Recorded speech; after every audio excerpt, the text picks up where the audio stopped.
여러분, 문재인 정부 들어서자마자 최저임금 올리고 주 52시간제 도입하고 법인세 올리고 그야말로 소득주도 성장 정책을 추진하는 데 있어 아주 강력했죠. 그래서 결과는 어떻게 됐죠? 사실 기업들이 굉장히 어려워졌어요.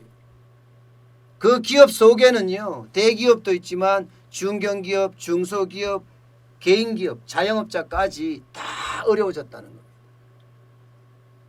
사실 2017년 그때만 하더라도 자영업자들 괜찮았다 뭐 이렇게 이야기해요. 예, 박근혜 대통령의 탄핵 정국이었지만 그나마 그래도 뭐 생활비는 벌었다. 자영업자들이 그렇게 이야기를 했습니다. 그런데 2018년 들어서면서 최저임금이 16.4%나 오르면서 얼마나 어려워졌습니까? 솔직히. 예, 거기다가 주 52시간제까지 도입을 하고 나니까 저녁에 회식들도 안 해요. 그러면서 자영업자들이 줄도산 된다고 이야기했습니다. 저는 그때 국밥집을 했기 때문에 제가 국밥집을 할 당시에 옆집, 뒷집, 또 반대쪽 옆집 이렇게 망하는 거 수없이 봤습니다. 수없이. 예, 그만큼 기업들에게 부담이 많이 갔다는 겁니다. 최저임금이라는 게 인건비를 엄청 올렸거든요. 자영업자에게 인건비 올라가는 것은요, 경기가 좋으면 모르겠지만 경기가 꼬꾸라지는 상황에서 인건비까지 올랐으니까 부담이 가중에 또 가중이었어요. 그러니까 얼마나 어려웠겠습니까? 여기에다 코로나19가 덮치면서 자영업자에게는 최악의 수순으로 들어갔습니다. 매출이 90%까지 아니 95%까지 떨어진다고 이야기할 정도로 매출이 바닥을 기었단 말입니다. 바닥을. 예. 그만큼 자영업자, 영세 중소기업, 중견기업, 대기업 할 것 없이 기업의 부담은 엄청나게 늘어났어요. 영업비용이 그만큼 늘어났다는 거예요. 그러니까 영업이익이 줄어드는 거죠. 그런데 말입니다. 우리 경제부총리인 홍남기 경제부총리께서 어저께 이례적인 말을 했습니다. 그것도 공개석상에서. 요즘 연일 홍남기 경제부총리가 이야기를 하고 있죠. 최저임금이 아니죠. 국민기본소득 안 된다. 우리 재정 30만 원씩의 전 국민한테 줘도 300조인가요? 300조? 180조에서 300조? 아니 빵값으로 나눠줄 수 있겠냐. 우리 재정 빵꾸난다 하면서 여기에다 반기. 그러다가 전부 다 정세 하는데 정세 없다. 중장기 계획에 정세라는 글자는 찾을 수 없다. 이러면서 또 반기라기보다는 또 소신 발언이라는 이야기가 나오고 있습니다. 그러면서요, 어저께는요, 서울이죠. 한국프레스센터에서 열렸습니다. 미래경제문화포럼이 열렸어요. 여기서 강연자로 나섰습니다. 한국경제사회가 나아갈 길, 이런 제목이었어요. 거기서 뭐라고 했냐면 최저임금 주 52시간 기업 부담 지나쳤다 이렇게 말했습니다. 이제 와서요? 이제 와서 이제 반성하나요? 기업들은 이미 어려워질 대로 어려워졌는데요. 게다가 여기에 대안은 없어요. 기업 부담 지나쳤다 이게 다예요. 저는 이런 게 참 답답한 거예요. 경제수장이잖아요. 경제수장이면 말에 대한 책임과 그에 대한 대안까지도 항상 제시가 돼야 됩니다. 근데 대안도 제시가 안 돼. 그러면서 퍼쓰는 거예요. 그래서 최저임금 주 52시간제가 기업 부담이 지나쳤다 이렇게 말했으면 그에 대한 대안이 제시가 됐어야 되잖아요. 대안은 제시가 전혀 안 됐다니까요. 그러니 답답할 수밖에요.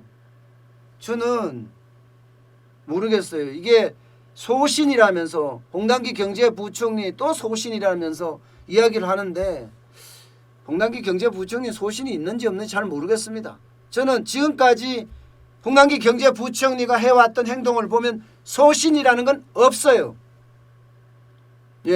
항상 정치적인 의사결정이 정치적인 의사결정. 경제 정책을 두고 말입니다. 과거에도 미세먼지 추경 없다 했는데 청와대가 한마디 하니까 바로 미세먼지 추경했잖아요. 정권거래소 인하 없다 이러니까 이해찬 민주당 대표가 정권거래소 방문한 자리에서 거래소 인하하니까 해주겠다 해서 0.05% 인하했잖아요. 재난지원금도 마찬가지 아니에요? 처음 가져갔던 안은 소득 하위 50%에 주겠다 가져갔다가 결국 당정청 합의해서 소득 하위 70%로 결정이 됐습니다. 그랬더니 그때 뭐라고 했습니까? 나는 반대했다 이렇게 이야기. 나는 반대했다. 나는 반대했다가 아니라 나는 반대했다. 거기서 그냥 자리 박차고 나왔어야지. 그만해야죠. 그만해야 되죠. 또 그 와중에 총선이 있었어요. 총선이 있으면서 여당 이인영 대표가 고민정 후보 지원주소에서 그랬잖아요. 전 국민에게 다 주겠다 재난지원금을. 그랬더니 절대 안 된다 하더니 결국은 또 수용했어요. 또 수용했어요. 그런데 지금 뭐 연이어서 하는 소신 발언, 이 소신 발언이 과연 또 지켜질 거냐? 아무도 모르는 거예요. 국민 기본 소득에 대해서도 여당이 추진하면 또 하는 거예요. 그럼 또 넘어갈 거예요. 정세 없다고요? 정세? 여당이 추진해서 정세하면 또 정세할 겁니다. 마찬가지로 주 52시간제나 최저임금에 대해서도 기업 부담 지나쳤다 말만 했지 그 뒤에 대안은 없었어요. 이례적인 표현이긴 해요. 공개석상에서 그런 말을 안 쓰거든요. 이 말을 썼다는 것은 소득 주도의 성장 정책이 실패했다는 것을 자인하는 결과거든요. 사실은요. 그런데도 불구하고 대안, 원래 최저임금 어떻게 해야 되겠다 이런 안도 없고 이 말 자체가 이제 최저임금 원래 동결하라 이런 뜻인가요? 뭐 그럴 수도 있겠죠. 압박을 줄 수도 있겠죠. 그러면 주 52시간제는 또 바뀐다는 건가요? 글쎄요. 홍남기 경제부총리의 어떤 입장이 아니라 여당 입장에 따라 달라지는 거 아니에요? 지금 177석을 가진 거대 여당인데 거대 여당 마음대로 할 수 있는데요.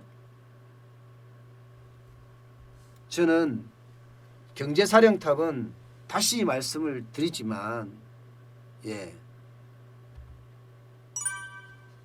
이게 소신을 완전히 지켜야 된다고 생각하는 사람이에요. 경제는 수치로 말하잖아요. 목에 칼이 들어와도 내가 안 되는 건 안 되는 거예요. 그러면 자리에 연연하지 말고 떠나야 되는 겁니다. 떠나지 않고 그 자리에 앉아서 내가 뭘 어떻게 하겠다 생각을 한다고요? 천만에요. 그렇게 한 게 없잖아요. 게다가 그렇게 하면서 단 한 번이라도 국민에게 미안하다 사과 한마디 했습니까 어디? 아직까지 사과 한마디 없습니다. 다행히 모르겠어요. 제가 그동안 계속 이야기했던 거 있죠. 재정준칙 빨리 정하라고. 8월에는 재정준칙을 정한대요. 8월에 재정준칙 어떻게 정한지 한번 보자고요. 그게 또 어떻게 깨질지도 모르겠어요. 그만큼 지금 상황은 그렇게 녹록한 게 아닙니다.